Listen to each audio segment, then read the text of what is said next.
Berarti orang-orang kafir itu orang-orang yang terhapus nur iman dari dalam kalbunya. Itu yang lebih pas terjemahannya. Bukan yang tertutup, ya. Orang-orang yang bersama Nabi Muhammad SAW asyidda alal kuffar, mereka tegas terhadap orang-orang kafir, bukan kasar. Bedakan kasar dengan tegas. Akan disebut umat Hammad. Jadi salah satu gelar umat Nabi Muhammad itu Hammad. Jadi kita ini akan jadi Hammad walaupun nama kita lahir bukan Hammad, tapi kalau sudah sampai kepada makom ini, memuji Allah baik dalam senang ataupun susah, disebut dengan Hammad. Umat Muhammad tidaklah masuk neraka kecuali yang melepaskan diri dari nilai-nilai kebaikan. Jadi selama di dalam kalbu ada kebaikan-kebaikan, insya Allah masuk surga semua. Amin ya rabbal alamin.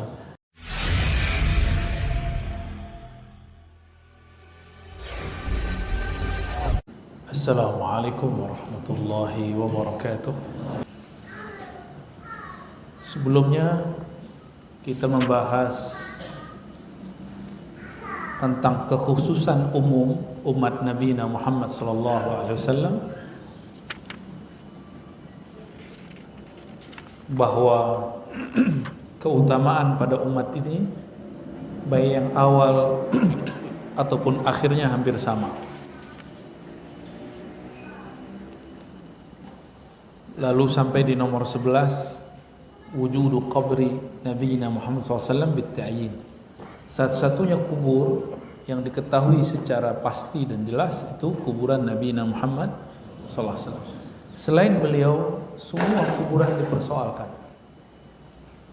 Walaupun secara tradisi misalnya di Yaman itu ada kubur Nabi Hud,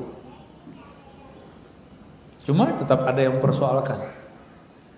Ada lagi misalnya Ashabul Kahfi, itu 3, di Yaman ada, di Yordan ada, di Turki ada. Terus mana yang benar? Wallahu a'lam. Kubur Nabi Musa, di mana kubur Nabi Musa? Wallahu a'lam. Apakah yang sekarang disebut tempat kuburan Nabi Daud yang menjadi masjidnya orang-orang Yahudi itu benar kuburan beliau? Juga wallahu a'lam. Nah, satu-satunya yang pasti dan tidak ada yang mengingkarinya adalah kuburan Nabi Muhammad SAW.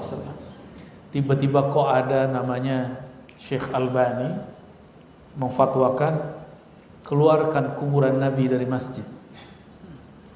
Lalu dia tidak pernah lagi mau sholat di Masjid Nabawi karena di masjid itu ada kuburan Nabi Muhammad SAW. Kenapa mereka takut sekali dengan kubur? Ada apa dengan kubur? Oh, ternyata salah faham memahami sunnah, bahwa orang-orang ahli kitab dahulu mereka menjadikan kubur, ittakhadhu qubur anbiya'ihim masajida. Mereka menjadikan kubur-kubur para nabi mereka sebagai tempat sujud. Kubur dulu baru dibangun masjid. Kalau Masjid Nabawi gimana? Masjid dulu baru ada kubur. Itu aja udah beda tuh ya. Namun ya sudahlah, begitulah pemahaman Albani dan pengikut-pengikutnya yang kita kenal dengan Salafi ataupun Wahabi. Mungkin mereka tidak senang disebut Wahabi, tapi bagaimana lagi? Kitab sejarah menyebut mereka Wahabi. Dan saya berkali-kali mengatakan kita tidak diajarkan untuk membenci mereka. Jika mereka biasa membid'ahkan kita nggak perlu bid'ahkan mereka. Kita cukup mengkritisi mereka. Dan tidak adilnya beberapa kawan-kawan kita ini, kalau kita kritik dia nggak terima. Tapi kalau dia membid'ahkan kita, oh itu biasa aja. Adil nggak? Ya. Makanya ketika kami buka kajian-kajian kitab begini, teman-teman saya para asatis protes. Apa kata dia? Kamu nggak takut dibenci oleh Salafi, Wahabi? Saya jawabnya sederhana aja. Saya nggak ada urusan sama Salafi, Wahabi. Saya dakwah karena Allah Subhanahu wa taala, bukan cari perhatian Wahabi, bukan cari perhatian fulan. Mau ngaji silakan, nggak ngaji nggak apa-apa. Ada orang nggak mau lagi ngaji sama kita, nggak apa-apa, nanti Allah akan ganti siapa yang akan ngaji, begitu terus. Nggak ada lagi yang mau berjuang sama kita, nggak ada masalah juga, nanti akan bertukar, ada orang yang akan berjuang.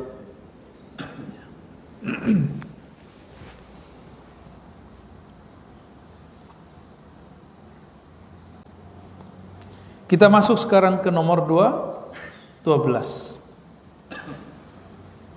Walaupun tadi sudah baca Al-Fatihah, mari kita baca kembali, kita kirimkan untuk baginda Nabi Muhammad SAW dan pengarang kitab ini dan guru-guru saya yang mengambil sanad keilmuan dari beliau.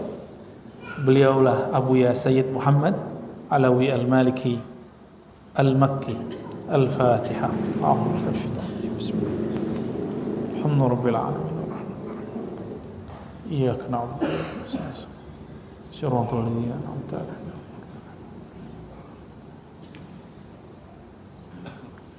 Yang ke-12, dzikrul ummatil muhammadiyyati fil kutubis sabiqah. Sebutan umat Nabi Muhammad sallallahu alaihi wasallam dalam kitab-kitab terdahulu. Tentunya ini versi yang diriwayatkan oleh ulama ahli hadis, yang mana mereka bertemu dengan ahli kitab zaman dahulu, ya. Namun dimulai dengan surat Al-Fat ayat 29, surah Al-Fat ayat terakhir. A'udzubillahi minasyaitonir rajim. Muhammadur Rasulullah. Nabi Muhammad itu Rasul Allah. Walladzina ma'ahu, dan orang-orang yang bersamanya. Asyidda'u 'alal kuffar. Asyidda syadid. Apa arti syadid? Syadid sangat, maksudnya sangat tegas, bukan sangat keras. Beda nggak? Sangat tegas terhadap al-kuffar, orang-orang yang kuffar. Kuffar jamak daripada kafir, dari kata kafara yakfuru kufran, fahuwa kafirun, kaffarun, lalu ada jamaknya kuffar atau kafirun. Di Quran bentuk plural kadang-kadang disebut dengan kata yang salim, kafirun. Ada satu surat namanya surat Al-Kafirun, orang kafir itu biasa, kafir biasa. Apa beda kuffar dengan kafir? Kalau kuffar, ya, dia agak mirip dengan kafar. Kalau kafar itu satu orang, sangat kafirnya. Kalau kufar, orang-orang yang bisa diartikan dua hal, yang banyak kufurnya, bisa juga diartikan sekelompok orang yang mereka banyak dan mereka itu kafir semua, gitu. Dan kata kafara berarti tutupan, ya. Atau juga kafara berarti hapus. Di dalam Al-Qur'an, yukaffir anhum sayyi'atihim. Allah mengkafirkan keburukan mereka. Apa arti kafir? Berarti menghapus keburukan mereka dalam surat Taghabun, ya. Berarti orang-orang kafir itu orang-orang yang terhapus nur iman dari dalam kalbunya. Itu yang lebih pas terjemahannya, bukan yang tertutup, ya. Orang-orang yang bersama Nabi Muhammad SAW asyidda 'alal kuffar, mereka tegas terhadap orang-orang kafir, bukan kasar. Bedakan kasar dengan tegas. Ruhama ubainahum, dan mereka saling menyayangi antara mereka. Ruhama bainahum.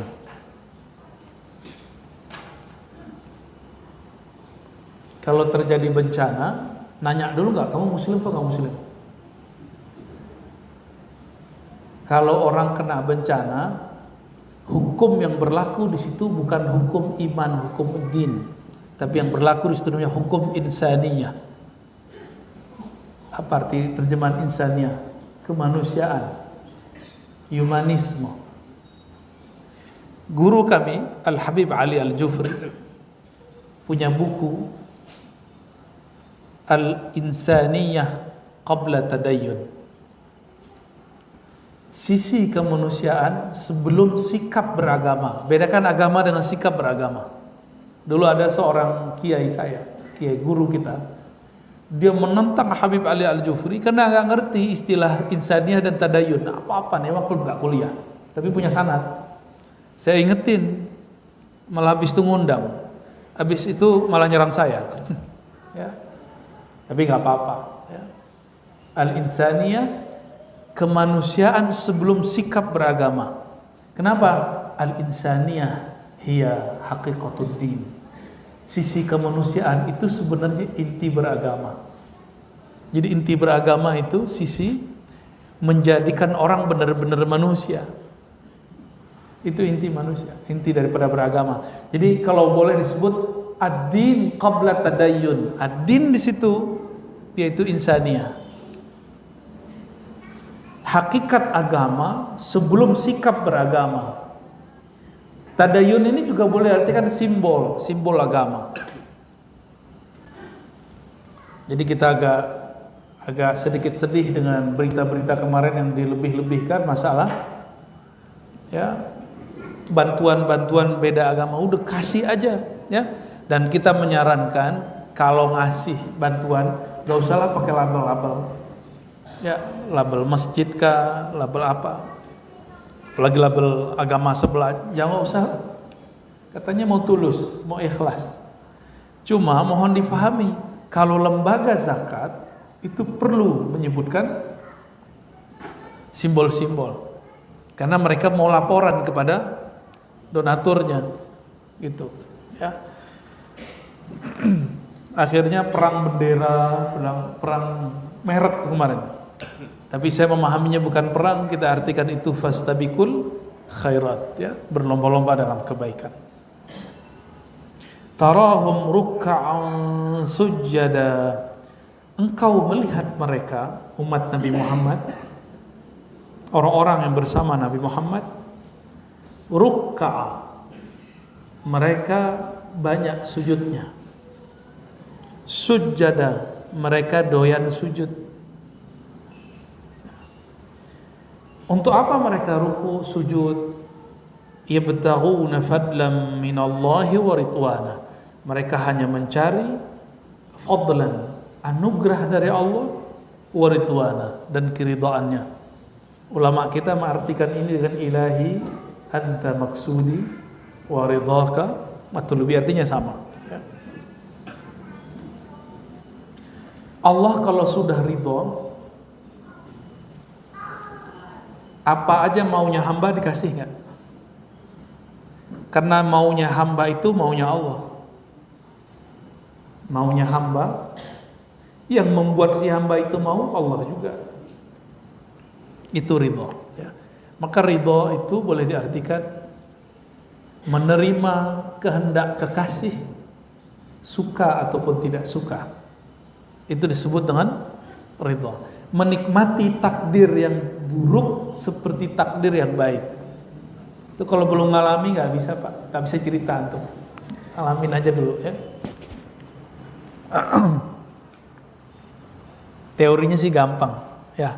Raditu billahi robba, aku ridho kepada Allah sebagai Rabbku. Coba aja tuh. Robba, apa arti Rabb? Arti harfiah dari Rabb itu pemilik. Aku ridha menerima Allah sebagai pemilikku. Kalau kita benar yang milikinya Allah, maka harus terima apa saja. Jika suatu saat nyawa kita diambil Allah, juga harus terima. Gitu. Itu namanya ridha kepada Allah.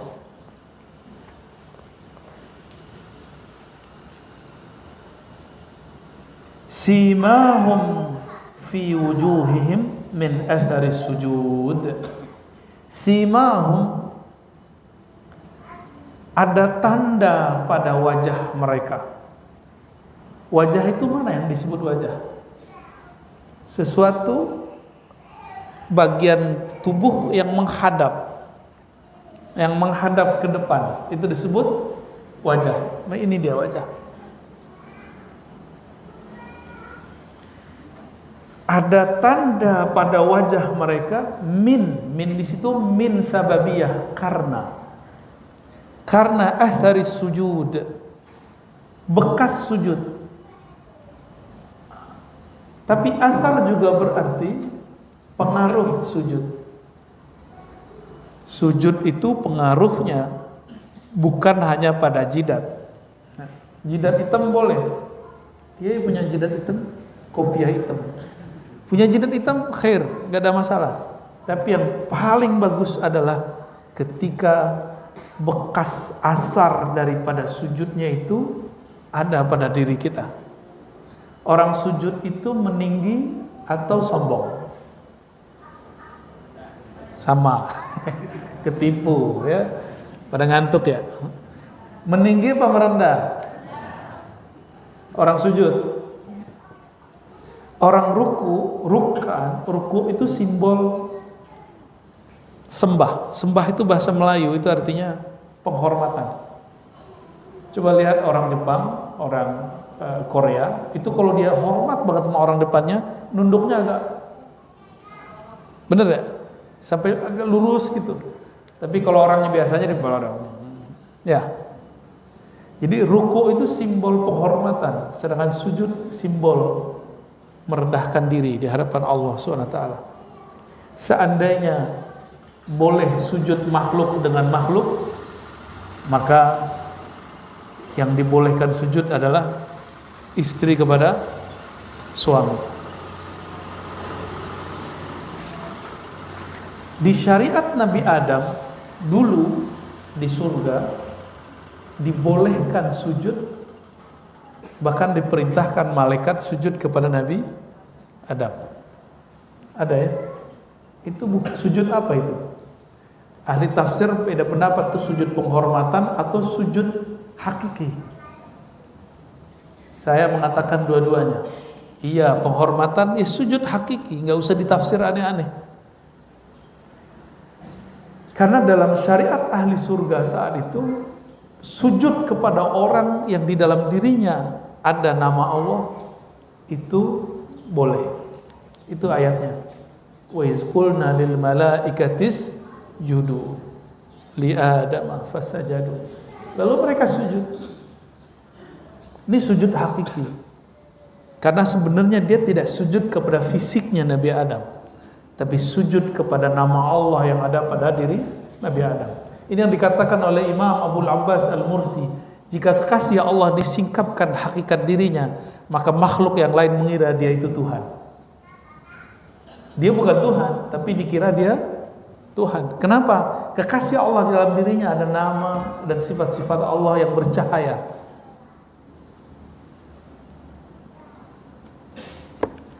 Yang ngomong Imam siapa? Abul Abbas Al-Mursi, guru daripada Ibnu Athaillah Sekandari, pengarang hikam. Itu punya guru namanya Mursi, Abul Abbas Al-Mursi. Jika seorang kekasih Allah dibuka isi hatinya, dibuka hakikat dirinya, maka yang muncul adalah nama-nama dan sifat-sifat Allah. Orang ngira dia itu Allah. Oleh karena itu jangan heran menghormati ulama yang wali Allah itu wajib. Ya, wajib. Nah, siapa yang menghormati ulama, dia sedang melanggengkan apa yang amalannya para malaikat. Jadi malaikat itu amalnya amal hakikat. Amalnya amal hakikat. Yang dia lihat bukan zahirnya Nabi Adam, yang dia lihat ilmu Allah pada diri Nabi Adam alaihissalam.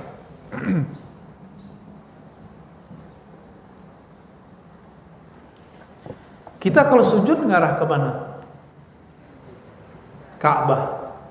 Di depan kita Ka'bah. Emang nyembah Ka'bah? Enggak kan? Enggak ya? Kita enggak nyembah Ka'bah. Tapi zahirnya kepala kita sujud di depan Ka'bah. Itu juga alasannya Nabi kemudian menyarankan umatnya, la tasubbu alihatahum, jangan mencaci maki Tuhan-Tuhan atau simbol-simbol agama lain. Salib, gereja, wihara, kitab suci mereka, itu nggak boleh dicaci, Pak. Itu Nabi yang ngomong, la tasubbu alihatahum fayasubbukum atau fayasubbu ilahakum. Gimana caranya menghujat Tuhan? Gampang, hujat aja Tuhan mereka, nanti mereka menghujat Tuhan kita. Jadi saya tidak memperkenankan nih jamaah nih, teman-teman semua ngomongin salib. Biarin, itu urusan Nabi Isa nanti. Karena dalam hadis Imam Muslim dikatakan jika Nabi Isa turun, dia akan bereskan salib. Yaksirus salib, dia akan beresin salib. Itu bukan urusan kita, ya, bukan urusan kita. Oh Ustaz, fihi jin, gitu ya. Di dalamnya ada jin. Coba tunjukin satu hadis saja. Nabi berkalam dalam salib ada jin, nggak ada. Betul di kitab, satu kitab, dan itu bukan kalam Nabi. Kalam qaulun minal ulama, ada seorang ulama mengatakan di situ ada jin jahat. Ini ulama ngomong tapi nggak pakai dalil, maka kita nggak terima karena dalilnya nggak ada. Dalilnya nggak ada. Dan saya memasukkan ini kepada bab sibab alihatul kufar, mencaci maki simbol-simbol atau Tuhan orang kafir. Maka saya tidak menyarankan siapa yang ngaji kitab ini, kitab apa?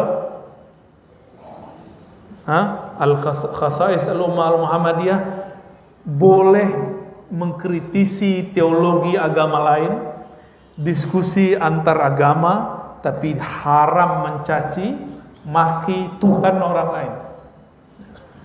Pergi ke Borobudur, apa ini? Gue kencingin nih, nggak boleh begitu. Ya, cukuplah Sayyidina Ibrahim sudah menuai hasilnya. Nabi Ibrahim benar nggak?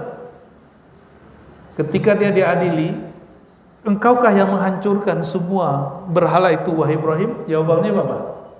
Tanya tuh main gede. Ya kan? Ini maksud Nabi Ibrahim biar mereka mengakui Tuhan yang gedenya itu nggak bisa ngapa-ngapain. Benar berhasil. Kata Namrud, Ibrahim, tahukah kamu yang besar itu tidak bisa berbicara, tidak bisa bergerak? Nabi Ibrahim senang masuk dia. Itu maksud saya, kata beliau. Jika engkau tahu bahwa patung tidak dapat bergerak, tidak dapat menyelamatkan dirinya sendiri, itu ngapain disembah? Kalah orang kafir? Kalah. Tapi mereka terima? Enggak. Maka menang berdebat belum tentu perdebatan kita diterima. Ini udah cukup, ya. Wajar kalau Nabi Ibrahim itu zikirnya hasbunallah, cukup Allah aja. Saya sudah debat, sudah begini, gak terima sama orang. Jadi kurangi debat, ya. Apalagi di sosial media. Kurangi debat, banyak-banyak membaca, memahami, bertanya boleh, berdebat gak usah. Dzalika masaluhum fit Taurah. Begitulah perumpamaan mereka disebutkan dalam Taurat. Wa masaluhum fil Injil, begitu juga dalam kitab Injil. Taurat itu sebutan kitab untuk bahasa Ibrani. Injil sebutan kitab dalam bahasa Suryani. Ya. Kazar'in akhraja syatah, sampai akhir ayat, ya. Wa akhrajad Darimi fi Musnadi. Imam Darimi dalam Sunan Darimi dan Ibn Asakir meriwayatkan dari Ka'ab al-Ahbar. Ka'ab al-Ahbar ini orang yang masuk Islam setelah Nabi wafat. Jadi Nabi masih hidup, dia tahu Nabi Muhammad benar. Cuma ayahnya dan gurunya belum memperkenankan dia masuk Islam. Jadi Ka'ab ini pernah cerita, Ka'ab al-Ahbar, dia hafal kitab-kitab terdahulu. Kata Ka'ab, setelah dia masuk Islam di zaman Khalifah, fi satril awal, di dalam chapter pertama dalam kitab yang dia punya, Muhammadun Rasulullah Abdil Mukhtar. Emang ketulisnya Muhammad. Lafaz nama yang tertulisnya Muhammad. Muhammad Rasulullah itu hambaku yang terpilih. La fazzun wala ghalizun wala sakhabun fil aswaq. Beliau tidak pernah berkata kotor, berkata jelek, ya, mencaci maki di tempat yang paling hina. Di tempat hina aja dia nggak pernah ngomong hina. Maksudnya Nabi Muhammad itu di tempat jahat dia nggak jadi jahat. Di tempat orang ngomong kasar nggak ikut kasar. Nih mohon maaf nih, udah hijrah, udah ngaji, ya, terus di jalan motor kita, mobil kita disalip orang, keluar kata-kata apa? Hah? Kalau umat Nabi Muhammadnya bener, nggak akan ngomong kasar, malah disuruh assalamualaikum gitu aja, Pak. Ya, bisa nggak? Coba ini, assalamualaikum gitu, senyumin aja. Ya. Mungkin dia lagi kebelet, ya, atau lagi mikirin macam-macam. Apalagi kalau angkot, hanya Allah dan Dia yang tahu di arahnya kemana. Ya, ini bukan pembenaran terhadap angkot, tapi mereka itu berjuang hidupnya begitu. Berjuang hidupnya betul-betul berat. Ya, boleh kawan-kawan kita yang di dunia perhubungan ini, ya, Gojek, apalagi Grab, apa namanya lagi, Maxim. Jadi kalau mereka nyalip kita nggak usah dibentak, biarin aja udah. Ya. La yajzi bisayyi'ati sayyi'ata, tidak pernah membalas keburukan dengan keburukan yang sama. Terus kok ada orang ngomong, ya, saya kalau ada orang buat baik pasti saya lebih baik, kalau yang jahat pasti saya lebih jahat. Itu separuh iblis namanya.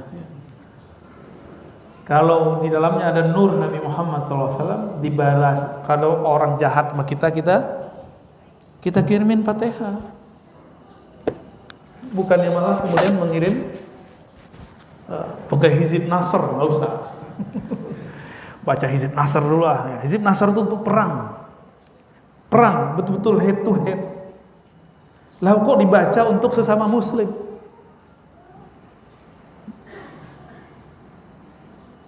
Walakin ya'fu wa yasfah wa yaghfir. Nabi Muhammad itu ya'fu, berjiwa besar.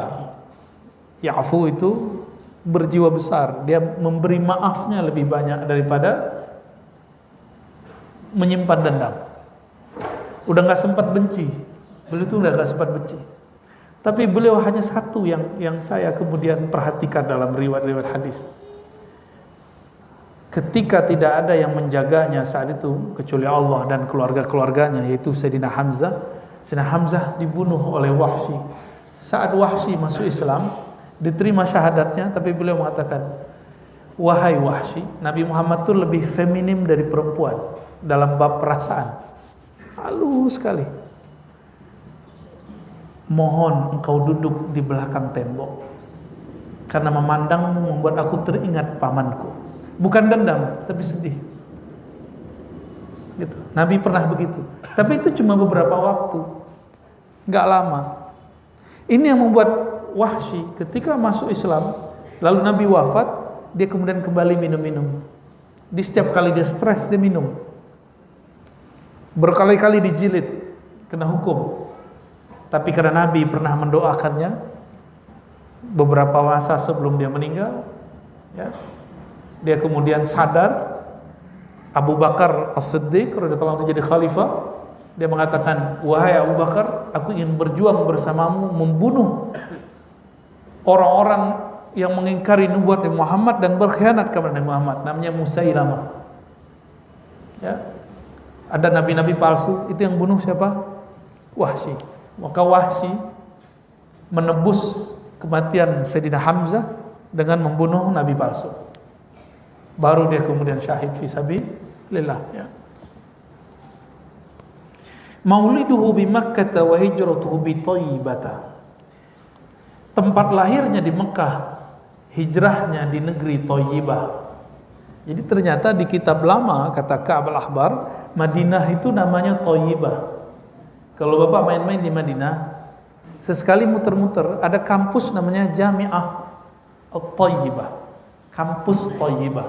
Jadi nama lama daripada, kalau saya nyebutnya nama langitnya Madinah itu Thayyibah. Karena sudah dikenal sebelum kotanya ada. Kotanya belum ada, namanya sudah muncul.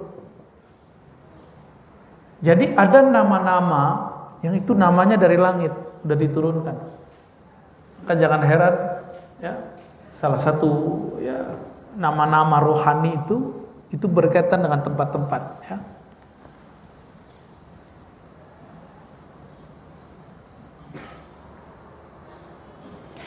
Wa mulkuhu bisyam, kekuasaannya sampai ke negeri Syam. Syam itu Palestina, Suria, Lebanon, Yordan. Itu disebut dengan Syam.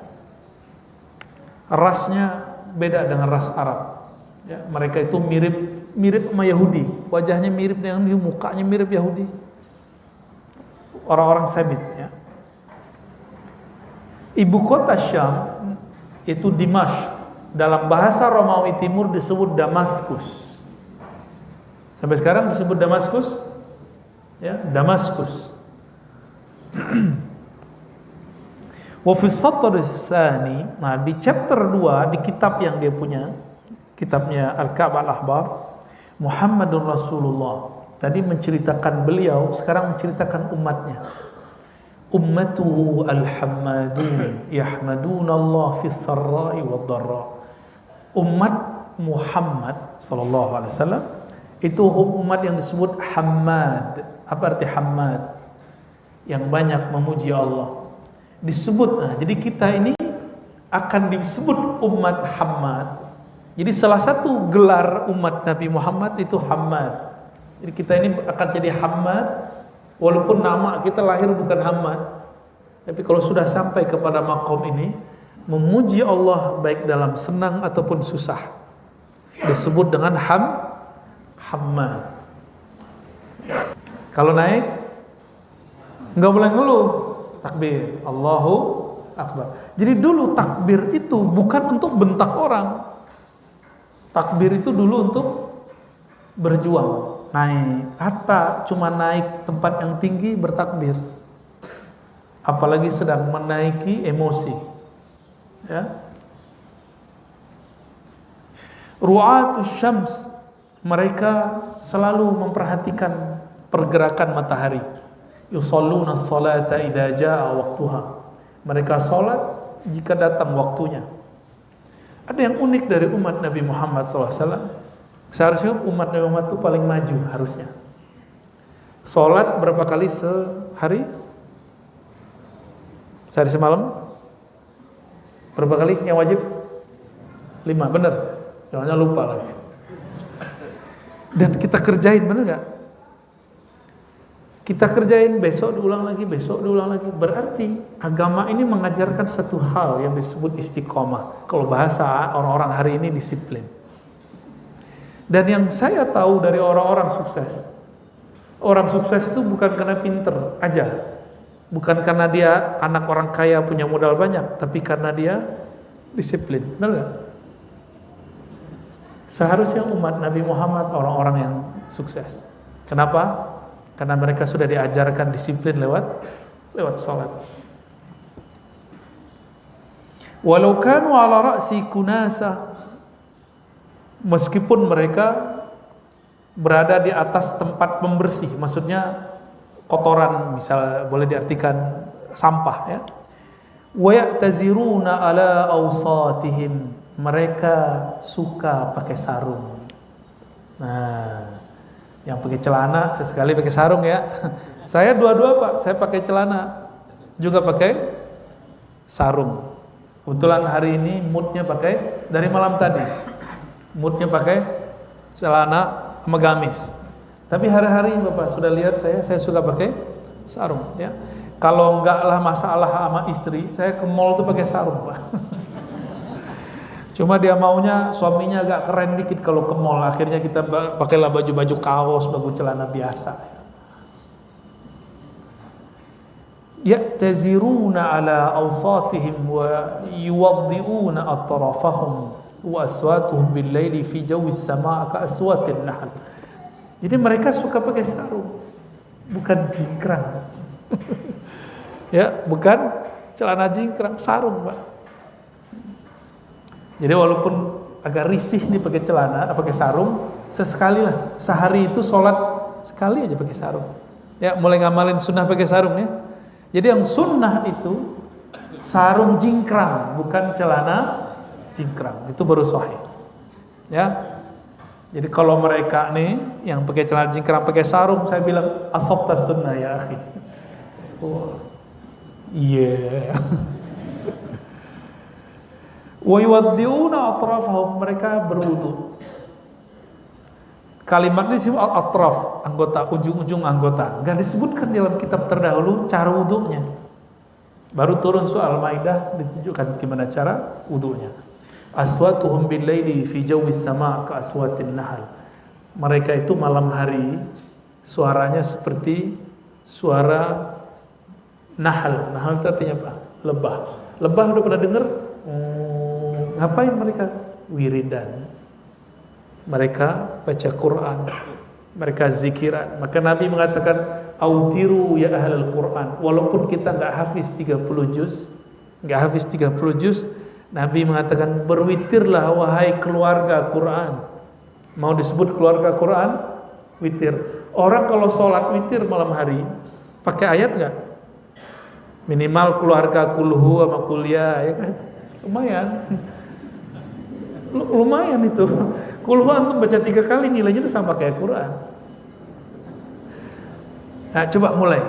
Malam nanti witir. Nggak bisa sebelum subuh, sebelum tidur.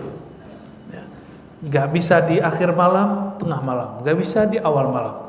Saya punya guru namanya Syekh Ahmad Darwis, murid dari Syekh Darwis Al-Umari, dan murid dari banyak masyayikh dari Mesir, dan lama diperintah sama gurunya dulu untuk berdakwah ngajarin Muhammad Ali, petinju. Muhammad Ali itu muridnya dia. Beliau itu kalau sholat Isya itu 2 jam. Jadi kalau telat dia pulang safar, dia jamak maghrib Isya. Isyanya itu 2 jam. Dia hafiz Quran tapi dia taruh Quran di depannya dan dia baca. Dan bacanya indah sekali. Seperti yang disebut di teks ini. Bacanya fasih, murotalnya bagus. 2 jam. Saya dulu zaman-zaman itu kalau baca buku, baca kitab, masih lihat handphone.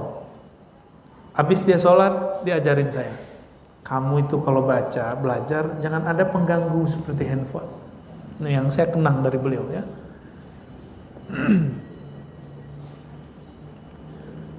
Mau ngamalin? Nggak hafiz Quran kan? Coba beli Quran yang gede, taruh depan, beri standing. Nggak sanggup 1 juz semalam? Ya sudah, berapa halaman, 2 halaman. Nah, mulai supaya kita menjadi keluarga Quran. Jangan jadi keluarga kuliah sama kulhu terus. Ya. Udah sempit itu ininya, rumah keluarganya tuh. Wa fi riwayatin ukhra inda Darimi wa Ibn Sa'd wa Ibn Asakir ziyadatun, ya. Di riwayat Imam Darimi, Ibnu Sa'ad, Ibn Asakir ada tambahan. Yasuffuna fi salatihim kama yasuffuna fi qitalihim. Mereka bersaf-saf dalam salat seperti mereka bersaf-saf ketika perang. Di teks lain seperti malaikat bersaf. Nah, ini yang benar itu yang malaikat ya.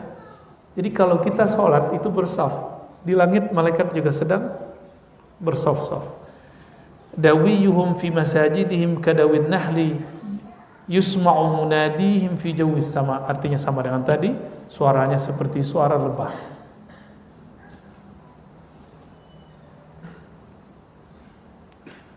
Dalam riwayat Abu Nuaim, anajiluhum fi sudurihim, kitab mereka bukan disimpan di kertas. Kitab mereka tersimpan di dalam dada. Maksudnya mereka menghafalkannya. Dan mereka tidak hanya hafal, juga memahaminya. Jadi kalau sudah disebut sudur, hafal atau faham. Saya nggak hafal, fahamnya. Karena beda Khawarij, ekstremis dengan orang mukmin yang penuh rahmah, Qur'annya sampai ke dada apa enggak? Kalau mukmin yang bagus, Qur'annya tembus sampai ke dada. Ya. Qurbanuhum alladhi yataqarrabuna bihi ilayya dima'uhum. Mereka mendekatkan diri. Mendekatkan diri bahasa Arabnya kurban. Ini kurban itu bukan bahasa Indonesia. Kurban qaraba. Mendekatkan. Mereka mendekatkan diri. Yataqarrabuna bihi ilayya dima'uhum. Yaitu dengan darah, maksudnya menyembelih. Ruhbanum bil-laili luyusum bin-nahar. Mereka itu seperti rahib di malam hari, seperti ketika berjuang di siang hari seperti singa. Luyus jamak dari laith. Ini ingat syair-syairnya, mungkin yang umuran saya tahu, mungkin dengar dulu Nada Murni. Apa? Enggak dengar nasyid Nada Murni? Tahu ke? Enggak tahu ya? Ya. Di Malaysia tuh ya, Nada Murni, ada Hijaz, ada namanya Sunnah Berjuang. Malamnya seperti rahib, siangnya seperti singa. Ya. Dalam riwayat Abu Nuaim yang lain, Abu Hurairah menyampaikan, "Ja'a fi awsafi hadhil ummah fi Taurat." Ya.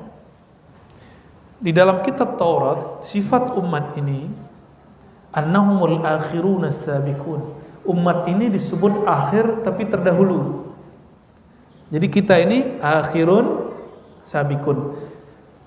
Mulai dari umat Nabi Muhammad yang awal, Sayyidina Abu Bakar, sampai hari ini, kita ini disebut dengan umat yang akhir.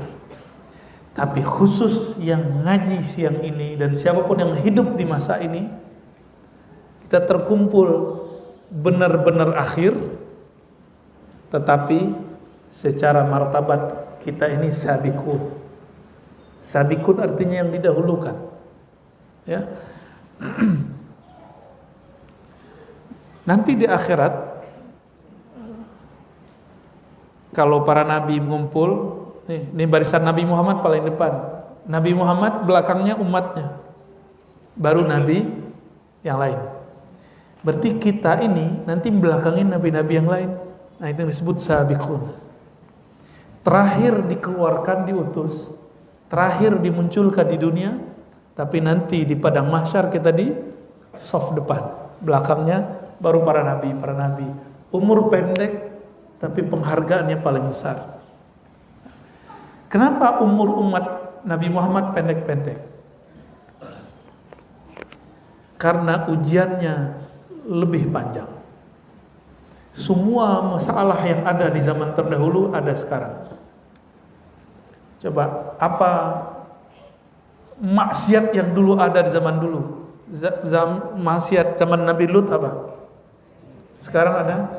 Tidak hanya laki sama laki, sekarang perempuan juga sama perempuan. Tidak hanya itu, bahkan manusia sama hewan pun ada hari ini. Dulu, jadi lebih parah dari dulu. Kenapa? Sekarang ada akses, bahkan ada komunitas. Dulu Nabi Lut diejek oleh orang-orang yang melakukan ini. Apa kata mereka? Jangan sok suci kamu. Kalimat jangan sok suci kita gunakan untuk menghina diri, bukan untuk merendahkan orang lain. Bagi mereka itu untuk membela diri. Ya. Apalagi umat terdahulu ada yang menggauli emaknya. Sekarang Pak ada. Ya. Ada saudara dengan saudara, sibling. Sekarang terjadi. Nauzubillah min dzalik. Ya. Riba sekarang tambah banyak. Ya, mohon maaf, saya termasuk yang tidak sepakat dengan pinjol. Pinjaman online hampir mirip sama dengan riba tradisional, persis sama. Kalau bank, fatwanya saya sudah jelaskan di banyak kajian. Ya, sudah paham tentang bank ya, bahwa ulama kita sepakat semua bahwa riba haram, tapi tidak semua sepakat mengatakan bank itu haram. Ya. Fatwa Mesir 2003 mencabut keharaman bank. Indonesia 2003 baru mengharapkan bank. Berarti bank ini barang yang tidak pernah ada di zaman Nabi dan diperdebatkan hari ini. Namun yang berdebat dan yang mengatakan bank itu haram, mulai dari ujung rambutnya sampai ujung kakinya tidak pernah terlepas dari barang yang berkaitan dengan bank. Coba yang haramin bank angkat tangan. Gak ada yang berani? Takut diambilin isi dompetnya ya? Yang haramin bank sini, keluarin dompetnya, kasih ke saya aja ya. Karena dompet antum itu isinya handphone sekarang ya. Sekarang orang pada handphone. Ada handphone di sini nih. Sama pin-pinnya sekalian.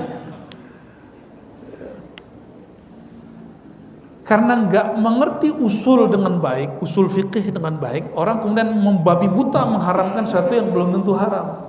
Ya.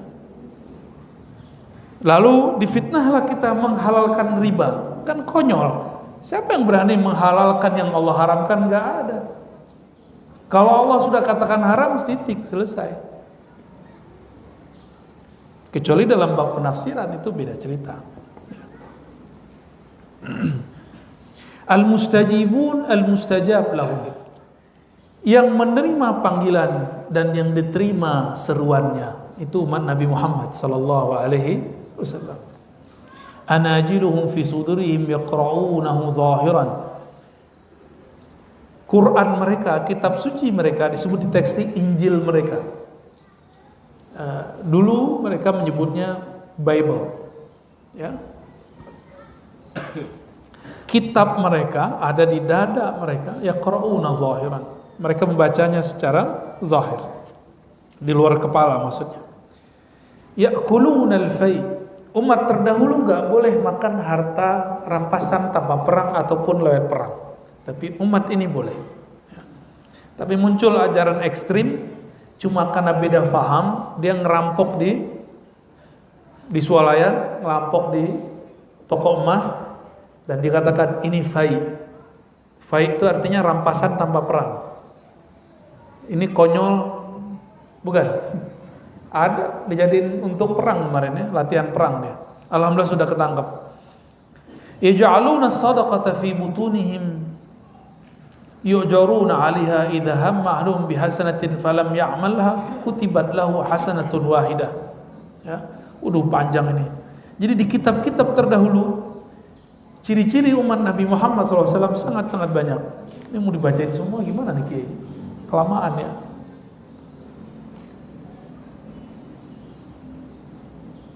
Kita ringkas saja ya. Umat Nabi Muhammad jika menginginkan satu kebaikan, dia tidak lakukan, dapat pahala satu. Hasanah, kebaikan satu. Jadi pahala itu bahasa Sanskerta, terjemahan aslinya bukan pahala. Hasanah itu artinya balasan kebaikan. Balasan kebaikan. Yu'taunal ilmal awal wal akhir. Mereka diberikan ilmu terdahulu dan sekarang. Maka meskipun umat Nabi Muhammad umurnya pendek, tapi semua teknologi yang maju sekarang, benar nggak? Ini udah puncak, Pak. Handphone yang antum pegang hari ini itu sudah salah satu puncak dari peradaban yang ada. Udah nih tinggal turun. Udah begini sudah. Nggak tahu kapan bertahan lamanya ini peradaban satelit ini. Kita nggak tahu sampai kapan. Siapa tahu nanti ya kan turun, dan kita nggak tahu kapan itu. Orang tinggal di Ukraina, dia sadar nggak? Dia nyadar nggak ketika tiba-tiba perang? Nggak nyadar kan? Tiba-tiba perang. Di mana lagi yang perang? Teman kita di Suriah lagi pesta, tahu-tahu di ujung sono ada yang lagi ngebom. Masih ingat Qaddafi? Mereka hidup sudah makmur. Tiba-tiba ada orang, sekelompok orang yang ingin menghancurkan kedamaian. Alasannya berjihad. Penjahat semua. Dan sampai hari ini negaranya amburadul. Gak beres sampai hari ini. Untung Allah masih selamatkan Mesir. Mesir hampir hancur. Hampir hancur.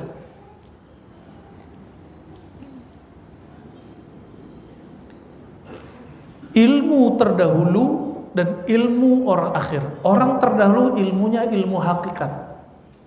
Orang-orang akhir sekarang ilmunya ilmu syariat, ilmu zahir, peradaban. Jadi bapak nih kalau ketemu Nabi Musa, Nabi Sulaiman, yang paling keren Nabi apa? Nabi Sulaiman. Beliau punya tongkat dan cincin. Cincin itu yang membuat jin semuanya tunduk sama beliau. Ya. Nabi Allah Sulaiman itu kalau ngeliat handphone antum itu minta. Nih canda guru kita begitu. Lebih canggih soalnya, nggak perlu manggil angin, jadi datang. Ya. Tapi coba lihat, kita kalau mau transaksi pakai kode nggak? Pakai nama, pakai akun, bener ya? Harus ada pulsanya, harus terkoneksi, sama. Itu bab zahir. Kalau ingin punya rekening batin, harus punya akun batin, harus punya tabungan batin, harus punya akses jaringan kepada Allah yang maha batin. Baru rekening batinnya gak habis-habis. Semakin dia ngasih, memberi, semakin nambah. Itu yang disebut ilmul awal wal akhir, ilmu orang terdahulu dan sekarang. Coba bayangin, Nabi Adam ketemu istrinya. Siapa nama istrinya? Sayyidatuna Hawa. Gimana caranya? Gak ada handphone, gak ada GPS. Neng kamu di mana, Neng? Kan gak ada sama sekali. Pakai apa? Pakai ilmu. Inilah ilmu yang digunakan oleh beliau. Tapi kalau guru-guru kita dulu macam-macam cara jelasinnya. Wah, kalau nggak ada ilmu al-batin itu di kolbunya, nggak bisa ketemu Pak. Orang dunia seluas ini.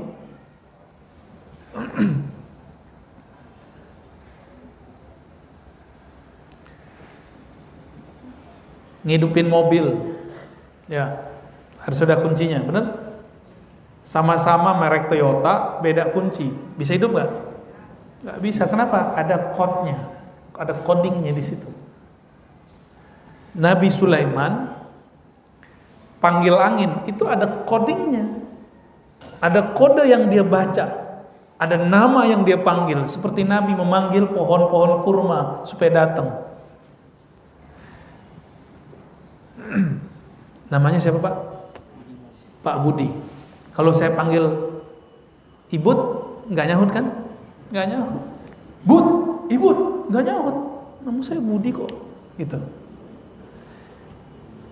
Ini analog aja Pak. Dipanggil orang Ibut, kita nggak nyahut. Tapi kalau dipanggil dengan nama Budi, kita nyahut, kita nyahut.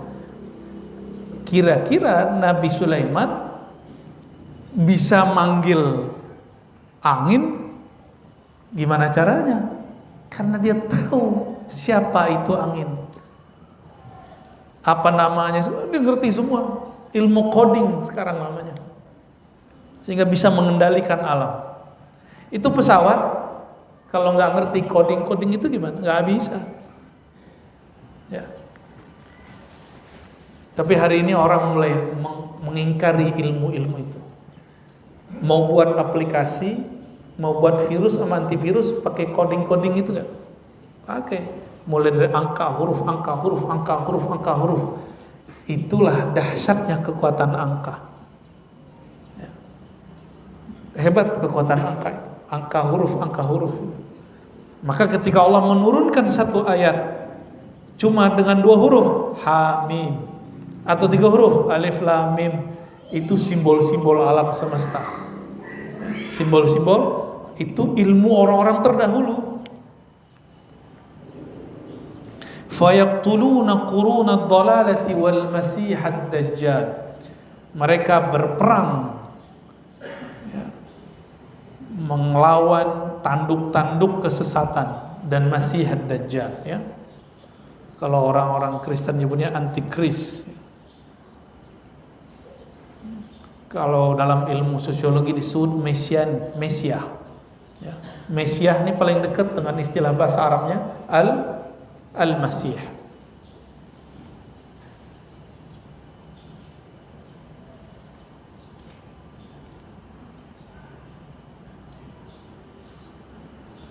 Ini sebutan yang ada di kitab. Ini ada nggak sifat itu di kitab, Pak?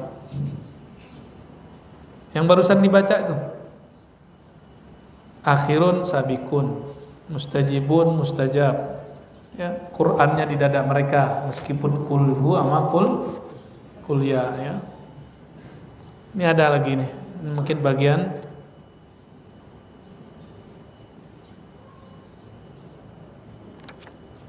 kita bacalah. Jaa fi wasfi hadhil ummah annaha khairu ummatin ukhrijat linnas. Kata Abu Nuaim dari Ka'ab al-Akhbar, di kitab terdahulu umat ini adalah umat yang terbaik yang pernah ada. Jadi kita ini umat terbaik yang pernah ada.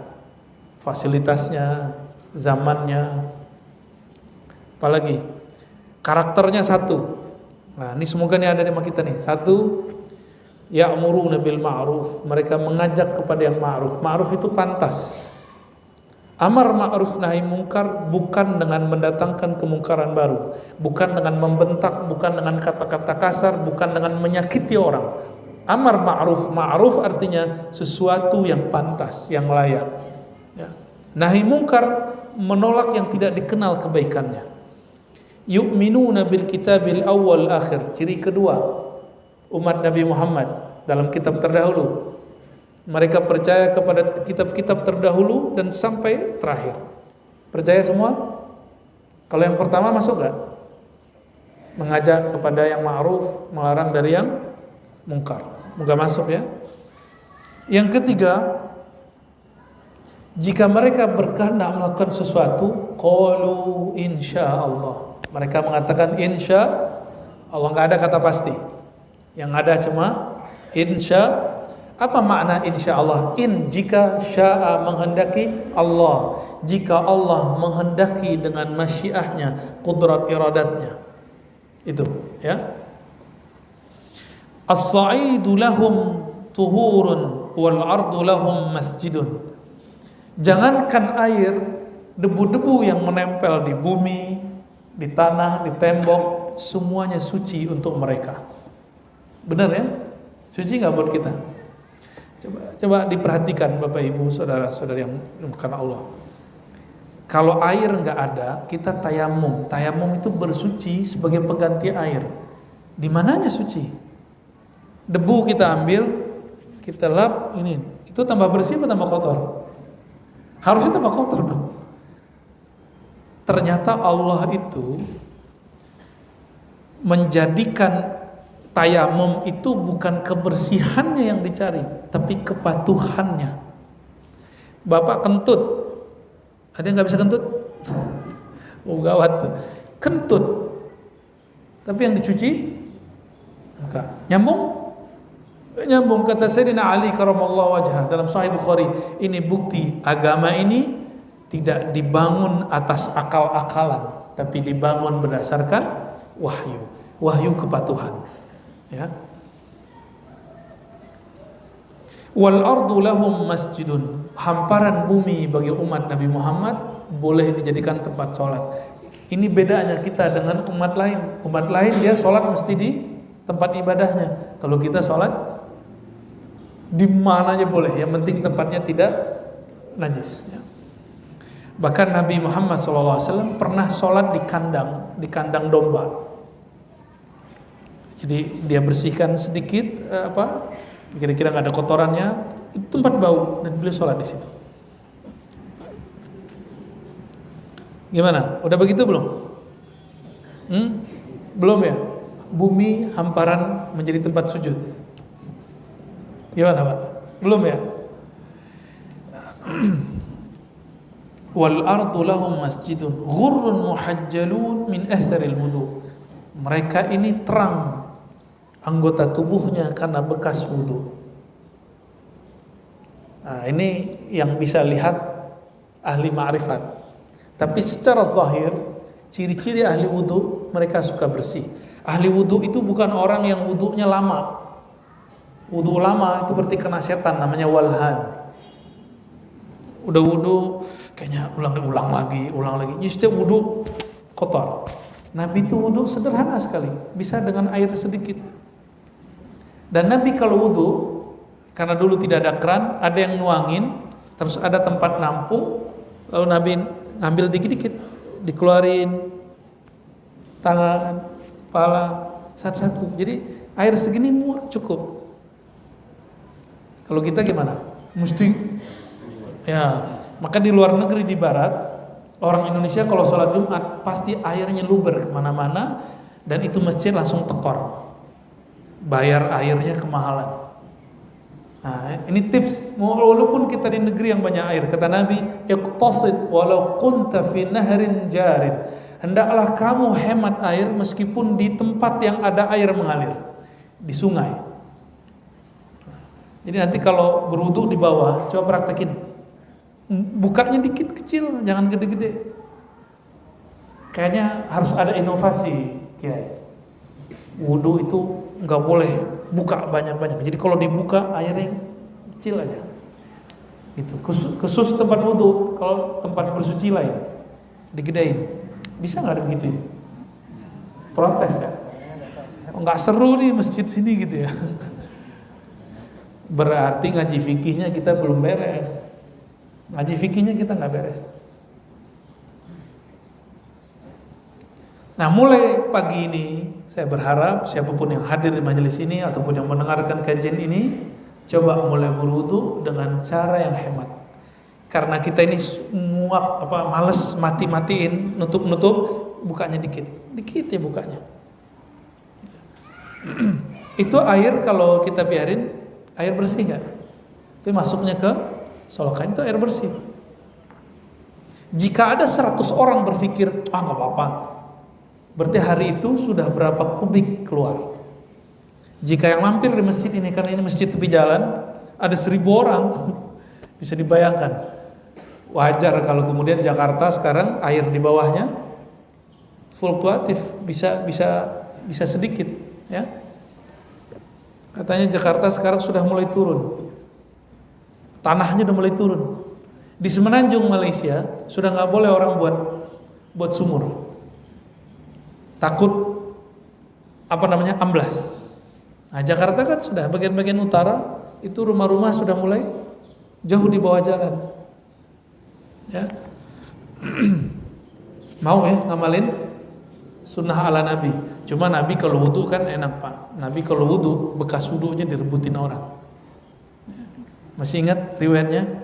Ada yang minum, ada yang cuma, jadi kalau nggak dapat mereka ambil tangan sahabat yang dapat terus mereka usap-usap ke mukanya.